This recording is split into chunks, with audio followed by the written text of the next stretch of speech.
જય ખુખારમાં મેલડી બાળ સિકોતર માતા પોતાના હક માટે શું કરી શકે તે વાત ઉપર ખુખારમાં મેલડીએ શું કીધું તે આપણે આ વિડીયોમાં જોશું. જય ખુખારમાં મેલડી. પણ માતાજીની રાજી છે કે નહીં કુળ જેવી કૃપા દ્રષ્ટિ. 5 જણા આયા ને. હા, 5મી જોડે આવી દીકરી બીજી છઠ્ઠી બેઠી છે. બાળ સિકોતર છે. બાર શીખો. બાળ સિકોતર. તું શું બોલ્યો? નડવા વાળા અમને તકલીફ નાખવા વાળા દેવ જે તેઓ લોહીએ લાગતા હોય જે તે હોય બતાય. હા, તમે આયા 1 2 3 4 5 પણ છઠ્ઠી તારી બાર શીખોતર આવીને બેઠી એ તારી પેટીની માં જે નોની દીકરી આવી ભગવાન. દીકરી, શું હા. કહેવાય? હા, બાર શીખોતર કહેવાય. ભલે ભાઈ 25 વર્ષે મરી જેવું. હા, એનું દુઃખ તમારા ઘરમાં મોટા મોટું, હા, હા માડી. હા, ખૂબ મોટું. કોઈ માતા નહીં નડતી એટલી આ નડે છે. બરાબર. માતાજી આમને બી બપોરમાં 2 વાર સપનામાં નાની છોકરી દેખાઈ. ભલે બોલો ભાઈ. બપોરમાં 2 વાર નાની છોકરી આમ બ્લુ કલરના કપડામાં નાની છોકરી દેખાય. ભલે પણ નાની છોકરી દેખાય એટલે તમને એનું સ્વરૂપ બતાવે છે કે હું બાર શીખોતરમાં હતા. તમે બેઠા એટલે પહેલી વાત કરી મેં કોની? બાર શીખોતર. એ તમે જાણો છો કે અમારે એક ફોઈ હતા જે કુંવારા હતા ને ભગવાનના ઘેર જતા રહ્યા. એ બાર શીખોતર તમને લોહીએ લાગે. હવે આજ લગીને એને કોઈને યાદ નહીં કરી, કશું દીવો નહીં કર્યો, એને નારિયેળ નહીં કે વ્યવહાર નહીં આલ્યો, કોઈ અગરબત્તી નહીં ઉગાડી, ઉપરથી કદાચ વિધિઓ કરી અને બહાર મેલી આવ્યા. એમાં તમારા દુઃખના દાડા વધ્યા. તમને અત્યાર ઊંધી એવો વેમ છે કે અમારી પર કોકે કરી નાખ્યું. હા, એવું થાય છે ઘણી વાર. એવું છે. પણ હું માતા એવું કહું છું કે વેમ રાખવાની જરૂર નહીં. તમારી પર કોઈએ કશું જ કર્યું નહીં. આ બાર શીખોતર તમને દુઃખ નાખે છે. આવી મેલેડી કહું છું. બોલો. અને મારી વાત પૂરી ફાસ્ટ એક્સપ્રેસમાં પતી ગયું. હા, આને ખાલી અપનાવી લે ને 70% દુઃખ તારા ઘરમાં જતું રહે. હા, ઘરમાં બીમારીઓ વધારે ચાલુ અમુક વાર તમારે પેલી દવા. પટાડવી છે ને માણસ હા. તાજો માજો ને તંદુરસ્ત હશે હા. તો કઈક સારું વિચાર કરી સારું કરશે ને. હા. પણ બીમાર રહે તો બીમારી કોને કશું છે? હા. ખાવાય નહીં ભાવતું, બરાબર. ખાવાય કડવું લાગે છે. અત્યારે કડવું જ લાગે છે. હા, એવું જ છે મારી. એકની દવા પતી નહીં કે બીજો દવાખાને જાય, બીજાનું પત્યું કે ત્રીજો તો દવાખાને તારા જાય. ઘરમાં દવાખાનું મટી જાય તો તારા ઘરમાં પૈસાની બચત થઈ જાય. થઈ જાય. બચત તો થાય છે સાહેબ, બચત પણ રહેતું નહીં. રહેતું નથી એ પૈસા. પૈસા રહેતા નથી. રૂપિયો ભેગો કરો તો 6 મહિને અને કરાવો. માતાજી કોઈ દિવસ મારું આમ ધારેલું કામ તો કોઈ દિવસ થતું જ નથી. આ બાર સિકોતર પાછળ એક મહાકાળી માતા હા, કુળદેવી મારી માં છે. એ દેવી માતા આ મહાકાળી એવું કહે છે કે જો મારી કૃપા લેવી હોય તો આ બાર સિકોતર જેટલાય વર્ષોથી મારા પારે રો હશે એના આહુડા હમણે લૂસી નાખ્યા તે એમના આહુડા હું મહાકાળી લૂસી નાખી. હા, માં. મારી જેટલી કકડતી છોકરી આત્મા છે છે ને, ગોડા તારી આ બોવનર બધાને આંખોથી પોણી આવી જાય. અમુક વાર રોવો જાણે જો એ મંદિરમાં જાય ને તો આંખો ભરાઈ જાય. ભરાઈ જાય છે. હા, હા, સાચી વાત છે મારી. મને અમુક વાર દીવાબત્તી કરતા આમ બહુ જ રોવાનું, આંસુડા. વગર કારણ વગર હા, આંસુ આવી જાય છે. હરખાય નહીં દુખાય નહીં ઓટોમેટિક રોવાનું થાય. રોવાનું આવી જાય છે એટલે મારી. સમજી લો કે તમારી ઘરની કોઈ શક્તિ રોવા વાળી તમારી માતાના પારે રોવો છે. હા, માતાજી આ તો માર ધોણાવી નહીં નકર એને બોલાવું ને તો અબી હાલ હાજર થાય. એનો મને- માતા પણ ખોટી કોઈ સ્ત્રીનું ખોડ્યું મારા લાવડાવું નહીં. હા. નકર હું મારો પાવર એવો છે ને એને ધૂણવું પડે એને આવવું પડે.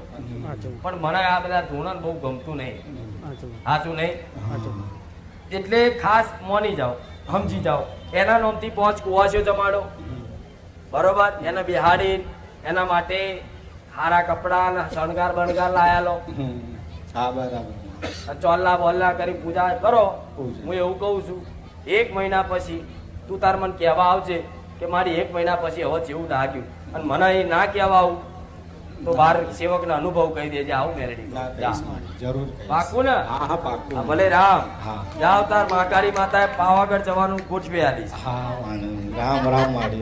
હા, નહીં વિચાર કરતા જવાનું. હા, જવાનું તો વિચાર કરીએ છે. મમ્મી પણ પપ્પાને મેળ નહીં આવતો. નહીં મેળ આવતો. મમ્મી પપ્પાએ કેટલી વાર ઘરના કુટુંબના બધા જઈ ગયા, ખાલી મમ્મી પપ્પાને એ રહી ગયા કે જવું છે પણ જવાતું નથી એમ. આ તમારા મનની વાત કરી. હા, હા માડી. મહાકાળી બોલી હા કે કહી દે આટલું કરે એટલે પાવાગઢ હરખ થી લઈ જઈશું દર્શન કરાવવા મારા. જાઓ. માડી પછી એકવાર સપનું મને માં કેવું આવ્યું હતું, જે મેન મઠ છે ને અમારે, એ સપનામાં આમ બધા જાણે હવન પૂજા પાઠ ને બધું કરવાનું છે, નિવેદ ને એવું છે, પણ જેવું મઢનો હું પડદો ખોલું છું ને એવું મઢ આમ હળ બળે છે આમ એ બધી સપનામાં. તમારી સમજ છે જ. હા એટલે માતાજી મને પછી તમે એ દિવસ દર્શનની લાઈનમાં કીધું ને તો મને એમ કે આ કોણ પેઢીના છે કે કોઈ તળિયાની દેવ કે છે શું કે કીધું ન્યાયવાળા. લાઈનમાં? હા એટલે નડવાવાળા તો પેલા મસાણી મેલડીમાં બતાવ્યા. તો હરગાવાર તળિયાની ના હા હોય. હા એટલે માં હું સમજી ગયો, ઘરમાં કોર્ટ કચેરી બધું ચાલુ જ છે અમારે. હું સમજી તો ગયો તો પણ મેં તો આ ન્યાયવાળી કોઈ દેવ આયા છે કે તળિયાના છે કે પેઢીના છે. તળિયાની ગમે તેવી ખતરનાક મશાણી મેલડી રહી પણ તમારાથી તમારી ઘરની એક નોની બાર સિકોતર રાજી હશે ને તો મશાણી મેલડી પાછું પડવું પડશે. હા જમ બચાવ જેટલી એ પ્રહાર કરે ને એનાથી 4 ગણો તમારી માં બચાવ કરે. હા પણ એક તો પક્ષમાં રાખો મજબૂત. હા તમારી મહાકાળી એમ કે છે કે હું તો વસ્તી પર રાજી જ છું, મારો રોજ દીવો કરે, અગરબત્તી કરે, બધુંય કરે છે, પણ આ બાર સિકોતર કહી દે કર દે એટલે હું રાજી, એ રાજી તો હું રાજી. આવું છે એને ડોક્ટર સાહેબે એપન્ડી કહી દીધેલી, તો મેં એને એડમિટ કરી દીધો. 9 વાગે ઓપરેશન હતું ને ખબર નહીં મારી બેનનો ફોન આવ્યો કે એકવાર ખોખાર મેલડીની બેન તું માનતા તો માન, વધારે નહીં તો 2 અગરબત્તીની. પછી મેં ડોક્ટર સાહેબને કહ્યું કે સાહેબ હું સવારે વહેલા ભૂખ્યા પેટે લઈને આવીશ અને મમ્મી પપ્પા ઘરે નહીં મોરબીથી આવે ને સર, તો એ આવે એટલે જરા ડિસિઝન લઈને પછી હું સવારે વહેલા આવી જઈશ. સવારમાં નહીં ધોઈને પછી મેં એને ટેનિયન કહ્યું કે મેં તું બેટા 2 અગરબત્તી ખોખર મેલડી માતાનું નામ લઈને કર. અને બારેજાના ખોખર મેલડીનું નામ લઈને મેં 5 અગરબત્તી કરીને દવાખાને ગઈ. પ્રાઇવેટ ડાયરેક્ટ જ ગઈ હું. તો ત્યાં પહેલા મેં સોનોગ્રાફી કરાવી તો નોર્મલ આવી. પછી મેં સીટી સ્કેન કરાવી, મેં કે ભલે 6000 જાય તો પણ નોર્મલ આવી. પછી બીજી એવી માંગ થશે કે મારી ખુદનું હતી, તો પછી મને એટલું દુખવા મળ્યું કે મારો જીવ નીકળી જાય. પછી મેં મારી બેનને પાછો ફોન કર્યો કે હું બી માતાજીને અરજી કરું, તમે ઊભા થાવ, 2 અગરબત્તી કરો. આવા મારા 4 અનુભવ માતાના ગયા. બરોબર. પહેલા ડોક્ટર શું કહેતા હતા? પહેલા ડોક્ટરે મને એવું કહ્યું કે તમારે ઓપરેશન એમ કે કિડની ફેલ છે, મતલબ ડેમેજ છે તમારી કિડની. કિડની ડેમેજ છે એવું કહેતા ડેમેજ છે એવું કહ્યું મારી કિડની. પછી મેં પ્રાઇવેટ પછી મારી બેબી હતી એના જોડે લઈ અને 3 થી 4 જગ્યાએ મારી જાતે મેં બધી સોનોગ્રાફી કરાવી હોસ્પિટલોમાં. પ્રાઇવેટ આમ ડોક્ટરની સલાહ લીધા વગર. બરોબર. પછી મેં સીટી સ્કેન બી કરાવી, ઇકો કરાવી, કાર્યક્રમ કરાયા. આવી રીતે કરીને પછી હું સીધા ડોક્ટર જોડે બધું ડાયરેક્ટ લઈ ગઈ. મેં કે સાહેબ આ ખોટું આ રીતે આવે, આ રીતે આવે, આ રીતે આવે. પછી એમને બધા શાંતિથી જોયા ને એમની રીતે એમને ફરી રિપોર્ટ કરાયા. પછી મેં માતાજીની માનતા રાખી. તો માતાજીની માનતા રાખી પછી મેં લોબીની ખરી મેં કે જો મારે નોર્મલ મતલબ કિડની કાઢવાની ના આવે, ભલે મારી કિડનીની અંદર 6-7 પથરી છે, તો હું એટલું બધું તો માતાજી નહીં કહી શકતી, પણ ભલે ઓપરેશન આવે પણ મારે કિડની ના કાઢવી પડે. તો ખાલી 5 જ અગરબત્તીમાં માતાજી મારી કિડની બી બચી ગઈ, ઓપરેશન થઈ ગયું. ગઈ 8 તારીખે અને હું આ બધાના સામે ઊભી છું. પછી ત્રીજું મારે એવું થયું કે જમણી બાજુ મારે કિડનીનો પ્રોબ્લેમ થઈ. તો સાહેબ કે તમારા આ બાજુ કિડનીની બી પ્રોબ્લેમ છે ને અંદર પાક છે, સ્ટેન્ડ બેસાડે. ફરી મેં 5 જ અગરબત્તી અને શ્રીફળ અને ચુંદડીની માનતા માની. તો પછી મેં રિપોર્ટો કરાયા. તો કે તમે એક ખાલી સોનોગ્રાફી કરેલા ના પહેલા એમ કે તમે એક હું આટલું લખેલું એટલું કરશો મેડમ? હા, તે કાર્યક્રમ કરાય. પછી એમ કે તમે એક સોનોગ્રાફી કરાય. જે બાજુ 15 ml ની, 8 ml ની અને 9 ml ની બધા રિપોર્ટો મારી જોડે છે. અત્યારે ખાલી 7.5 ml ની ડાબી બાજુ કિડની છે, અરે પથરી છે. બરોબર. બાકી બીજી બધી નીકળી ગઈ એ તમને ખબર જ નથી. પહેલા ડોક્ટરે બતાવી હતી તે ટાઈમે 4 પથરી હતી કિડનીમાં. એક જગ્યાએ નહીં, 6 થી 7 મેં રિપોર્ટ કરાવવા પાછું નહીં જોયું. 60 થી 65 ના મારી જોડે રિપોર્ટો બધા જ મોજૂદ છે. બધી જગ્યાએ તમને 4 પથરી બતાવતા હતા. પથરી બતાવી. બરોબર. અને તમે માતાજીની માનતા રાખી. એ બી 5 અગરબત્તી. બરોબર. એ પછી મોટી બધી પથરીઓ ગાયબ થઈ ગઈ અને એક જ પથરી રહી ખાલી. 7.5 ml ની એક જ. બરોબર. અને માણસ એક કિડની પર અડધું જીવન થઈ જાય. એક કિડની ના હોય વ્યક્તિની એટલે અડધું જીવન થઈ જાય. 2 કિડની કદાચ ફેલ હોય તો માણસ ઉપર જતો.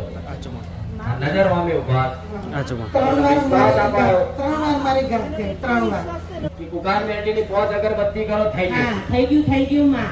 અને મને એવું જ કહેતા હતા કે માતાજીનું પગલું જો મારું હશે માં હાચા તો મારું કામ કરી દેશે. મેં કીધું દીદી તમે રાખો. અને આજે તો પરમ દિવસનો દાખલો છે, મારા જેટના ગળે પાણી નતું ઉતરતું. પછી મેં અહીંયા ફોન કર્યો એટલે એ લોકો એવું કીધું કે બેન એક વખત તો માં તમે એમને બચાયા છે મારા જેટના, પણ એ લોકોએ ડ્રિંક કર્યું અને માંસ મટન ખાધું. માં એનો મારો કોઈ વાંક નતો. મેં એમને ખાલી રસ્તો બતાવ્યો. પછી મેં કીધું એ ફરી નહીં તૈયાર પડે. ફરી મારા પર ફરી ફોન આવ્યો તો બેન તમે આ રીતે માનતા મારી રાખતું ને કે ના જો મારી ખુખાર મેલડીમાં ચોખ્ખી છે.